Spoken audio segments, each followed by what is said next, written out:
Oke, Tajahal, balik lagi ya. Nah, jadi hari ini kita bakal bahas mengenai The Pirate Game Theory. Nah, kita harus tahu dulu nih gamenya tuh kayak gimana. Dikisahkan ada 5 pirates, 5 bajak laut yang menemukan harta karun. Nah, harta karun ini ada 100 keping koin. Lalu 100 keping koin ini harus dibagikan ke 5 pirates tersebut gitu kan. Nah, disinilah yang bakal kita pecahkan game. Jadi di sini aturannya adalah, aturan mainnya adalah setiap orang boleh memberikan usulan bagaimana sih 100 koin ini akan dibagikan. Nah, tapi memberikan usulannya itu ada urutannya gitu.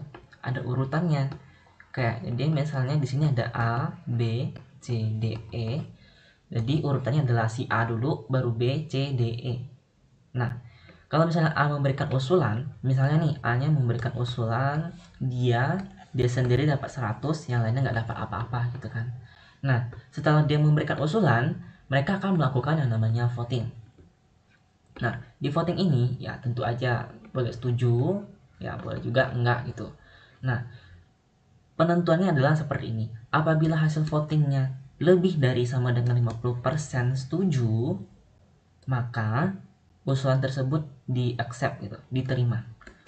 Tapi kalau misalnya kurang dari 50%, maka orang yang mengusulkan tersebut akan dibuang ke laut atau bakal di-kill gitu ya, akan di-kill. Nah, lalu pirates ini memiliki sifat-sifat, ada 2 sifat. Yang pertama, mereka itu serakah, mau dapat duit yang paling banyak, ya tentu dong gitu ya. Yang kedua adalah mereka nggak mau mati, tentu aja dong gitu ya, nggak mau mati mereka. Oke, mereka tuh nggak mau mati gitu sifatnya. Nah, oke, kita coba lihat. Kalau misalnya logika awam, mereka itu bakal cenderung memberikan usulannya seperti ini. Kalau misalnya mereka itu menjadi A ya, oke, misalnya perspektifnya di sini adalah A, mereka akan membagi koinnya seperti ini, yaitu bagi rata, adil, 20-20, atau bahkan mereka bisa bagi seperti ini. Ya udah deh, aku 8, kalian ya 23, gitu ya. Kalian lebih banyak. Yang penting kalian nggak bunuh aku. Kalian setuju gitu dengan pembagian seperti ini. Nah, itu logika awam. Namun, kalau misalnya kita coba nih untuk berpikir secara mundur gitu ya, kita bisa mendapatkan hasil yang lebih mind blowing. Oke, kita coba. Nah, untuk mendapatkan hasil tersebut, kita harus berpikir mundur. Tadi kan kita mikirnya dari A. Berarti kalau mundur harus dari E. Nah, kita ambil kasus, misalnya permainannya cuma 2 orang. Permainannya cuma buat 2 orang gitu ya. Nah, kalau misalnya cuma 2 orang, ada D sama E. Nah, maka D itu pasti bakal mengusulkan 100, E ini 0. Karena D udah pasti bakal setuju dong dia. D setuju, E ini enggak. Nah, ingat peraturannya. Peraturannya adalah lebih dari sama dengan 50%. Kalau votingnya lebih dari sama dengan 50%, maka usulan tersebut disetujui. Nah, karena D ini setuju, E ini tidak, berarti itu kan yang setuju itu 1/2 gitu, alias ini 50%. Nah, di sini lebih dari sama dengan. Sama dengan. Berarti usulan ini akan di-accept.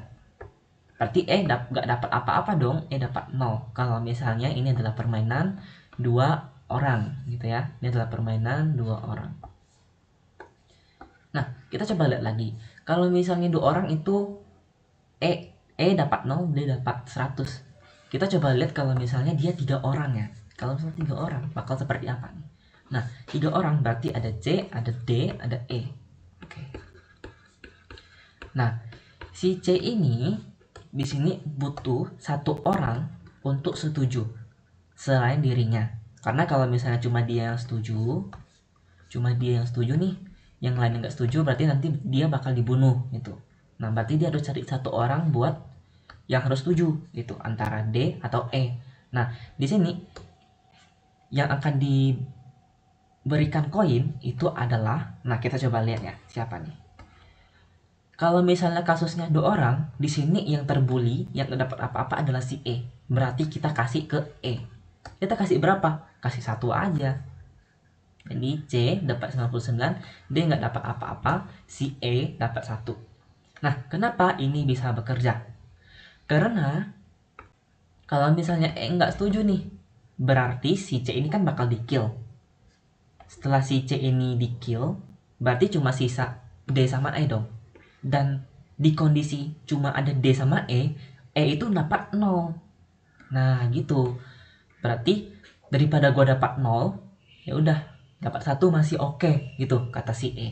Nah, oke, berarti kita bisa dapat kesimpulan kalau misalnya 3 orang, maka C dapat 99, D dapat 0, E dapat 1. Ini kalau 3 orang. Nah, kita coba lihat kalau misalnya 4 orang ya. Nah, kalau misalnya 4 orang, berarti di sini karakternya, oke, kita coba gambar dulu. Ada bukan A, ada B, C, D, E. Nah, kita coba lihat dulu situasinya. Si B ini hanya perlu 1 orang untuk memvoting dia. Memvoting setuju gitu. Karena kalau misalnya dia setuju, lalu misalnya C setuju, lalu ini nggak setuju, berarti kan votingnya itu 2 dibanding 4, berarti 50%. Terus voting kalau misalnya lebih dari sama dengan 50%, maka disetujui, di approve gitu ya. Nah, berarti dia cuma butuh 1 orang. Nah, kita cuma tinggal perlu mikirin aja nih, siapa yang perlu kita beri koin dari sudut pandang si B. Siapa gitu? C, D, atau E yang perlu kita beri 1 koin. Kenapa 1 koin doang? Karena daripada dia nggak dapat apa-apa gitu. Nah, caranya gimana? Kita kembali lagi ke situasi yang cuma 3 orang. Situasi cuma 3 orang, yang terbully, yang nggak dapat apa-apa adalah si D. Berarti kita kasih ke D. Jadi D dapat 1 koin, sisanya 0. Si B ini 99. Nah, kenapa ini worse? Karena kalau misalnya si D udah dikasih koin terus dia nggak mau, dia nggak voting gitu, maka kondisinya adalah kondisi 3, yaitu dimana dia nggak dapat apa-apa. Nah, si D ini mikir, karena kan dia ini kita bisa lihat sifatnya itu serakah, mau dapat duit gitu. Nah, daripada dia nggak dapat apa-apa, ya wes lah, 1 pun jadilah gitu ya. Nah, jadi dia bakal setuju, sedangkan si C sama E nggak dapat apa, ya pasti nggak setuju dong. Nah, ini kondisi kalau misalnya 4 orang. Nah, pertanyaan tadi, game tadi itu adalah 5 orang. Nah, kita coba analisa lagi, kalau misalnya 5 orang ini bagaimana gitu ya. Mungkin kalian sudah ada yang bisa langsung tebak hasilnya kayak gimana. Oke, jadi kalau misalnya ada 5 orang, berarti kita gambar dulu.